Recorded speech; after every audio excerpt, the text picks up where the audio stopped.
Porque não temos que lutar contra a carne e o sangue, mas sim contra os principados, contra as potestades, contra os príncipes das trevas deste século, contra as hostes espirituais da maldade nos lugares celestiais.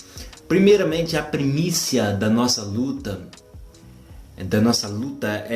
ela é espiritual e não pessoal.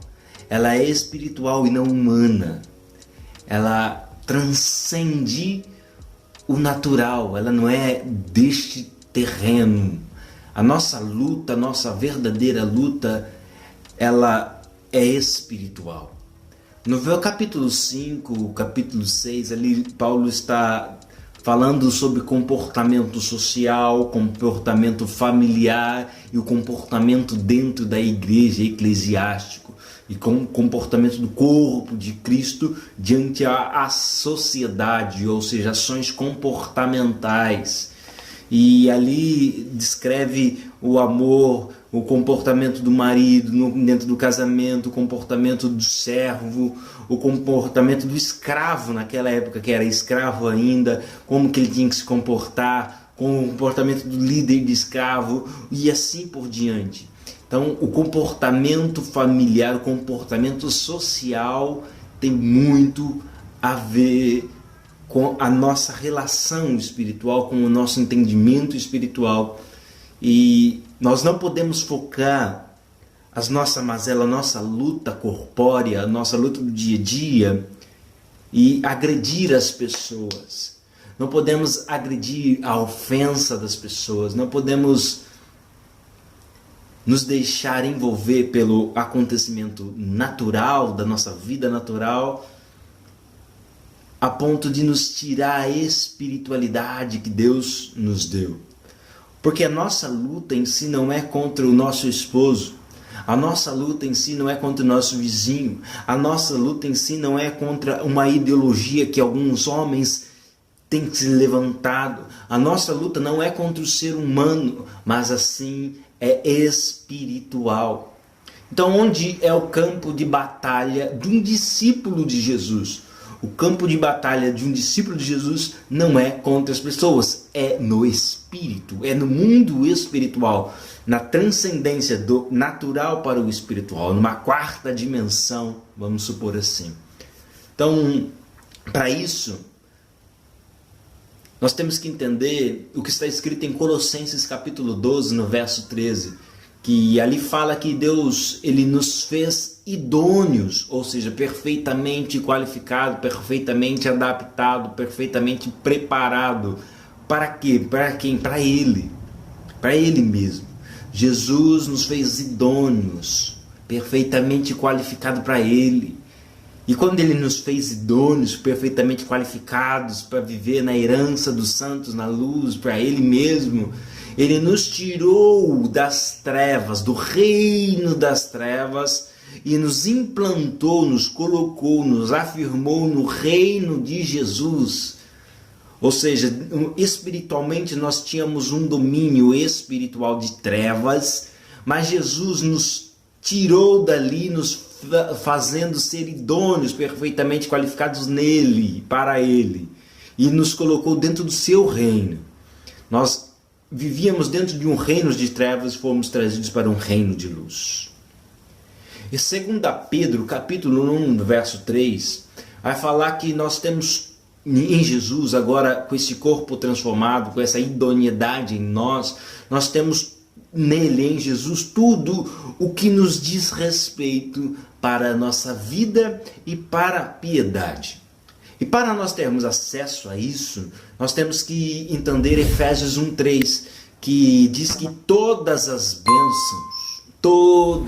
bênçãos que estão nos lugares celestiais, todas as bênçãos estão lá.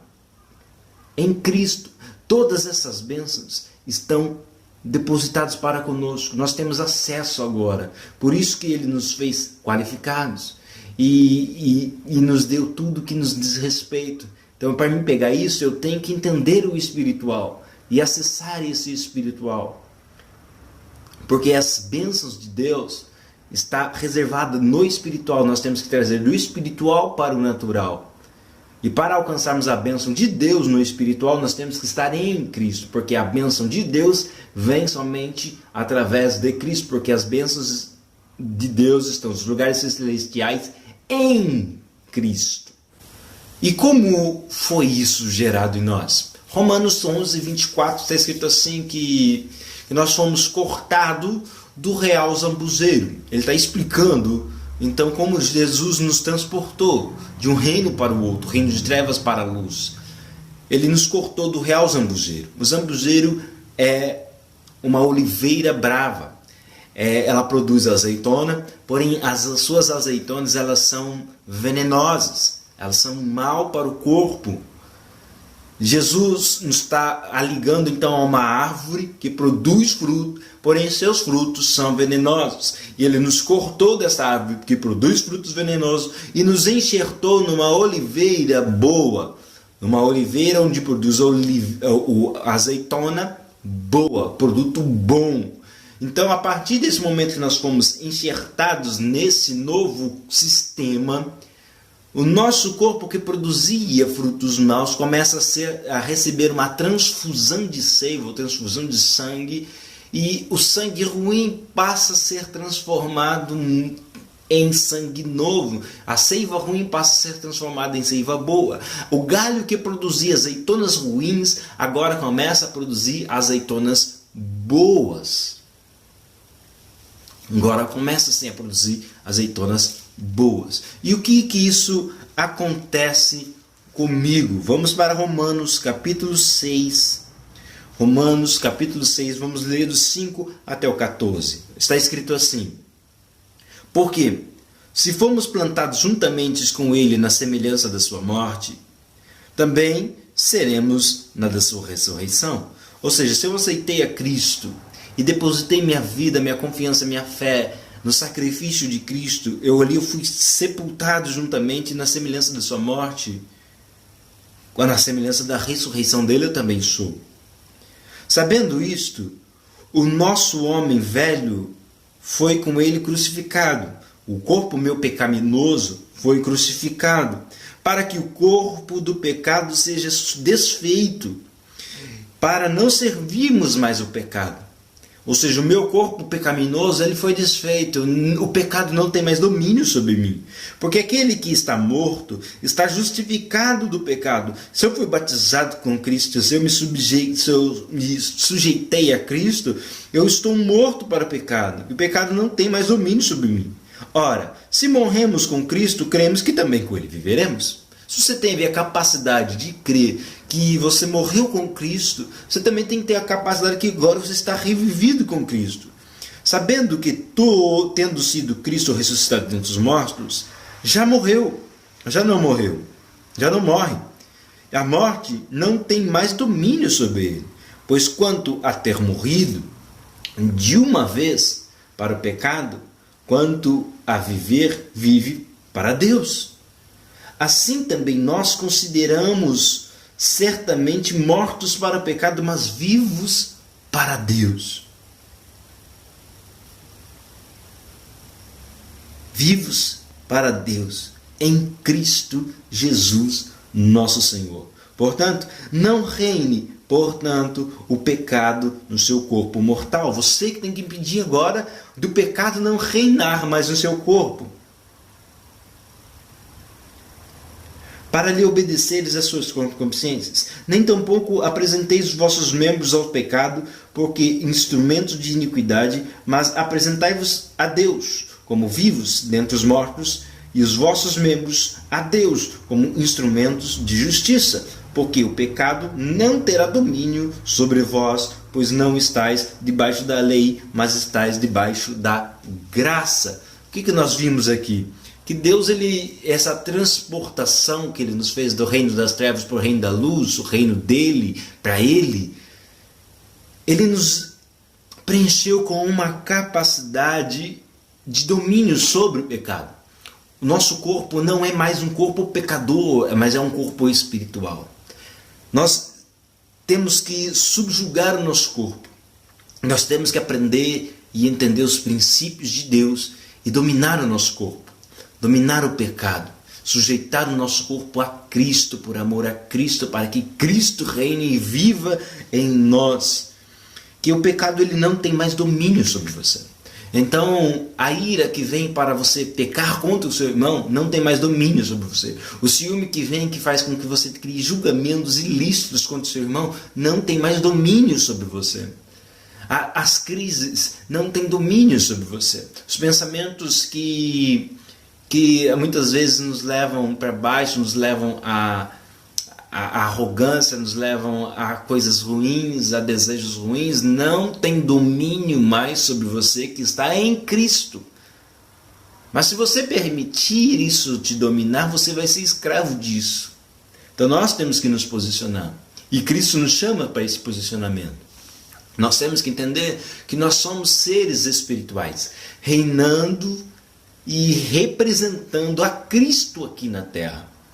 Somos o maior representante do reino espiritual, o reino de Deus, que a palavra nos diz que nós somos embaixadores desse reino aqui na terra. O nosso comportamento então tem que ser comportamento espirituais, de acordo com a palavra, de acordo com aquilo que Cristo diz para conosco. Porque ao primeiro homem, ao homem natural, ao homem criado aqui, a Adão, ao primeiro Adão, foi lhe dado todo o governo da terra. E aí a gente começa a entender esse princípio de luta. Que ao primeiro homem foi lhe dado o governo da terra, em Gênesis 1:18, se eu não me engano, não me lembro agora. Mas o pecado, quando o homem pecou, ele entregou o domínio às mãos de Satanás. Por isso que o mundo jaz no maligno, Jesus, o segundo Adão, o segundo homem, Cristo, ao ser introduzido no mundo e padecer a morte de cruz para a nossa salvação, nossa remissão, não somente nos salvou, mas ele retomou o governo. Porque Mateus 28:18 fala que toda autoridade lhe foi dada a Cristo após ele vencer na cruz, ressuscitar dentre os mortos, antes de subir para a glória. Ele disse isso. E 1 Coríntios 15:27 está escrito que Deus conduziu tudo, debaixo da autoridade de Cristo. Então Cristo retomou o governo. Em Efésios capítulo 1, verso 20 até o 23, tem uma parte lá que fala que todo esse governo que está em Jesus, que é poderoso, foi concedido também à igreja. E a igreja somos nós como comunidade, não na individualidade. Nós somos a igreja tem que estar em comunidade de pensamento, de ações, de comportamento. E nós temos que aprender como uma unidade, exercer o governo de Deus aqui na terra, exercer o domínio espiritual aqui na terra. Por isso que Jesus diz que, assim, né, se as minhas palavras estiverem em vocês e tiver essa comunidade, essa comunhão de unificação, se eu estou nele, ele em mim, tudo o que eu pedir em nome dele será feito. Será feito. Ou seja, os problemas da vida, os problemas de governo, os problemas na nossa casa, na nossa família, nós temos que entender que a nossa luta é espiritual. E se nós levantarmos contra o mundo das trevas, o espiritual das trevas, nós vamos subjugar eles e vamos libertar aqueles, porque foi para isso que Deus nos deu, foi isso que Deus nos chamou. Ele colocou em nós o ministério da reconciliação. E nós então não temos que ficar lutando contra as nossas famílias, nós não temos que ficar lutando contra as coisas naturais. Nós devemos nos posicionar como seres espirituais, não pertencentes mais a este mundo, mas que estamos aqui como passageiros neste mundo e vamos salvar o máximo de pessoas possíveis e formar máximos de discípulos possíveis e o máximo de pessoas possíveis que vão entender o mundo espiritual e vão entrar no mundo espiritual.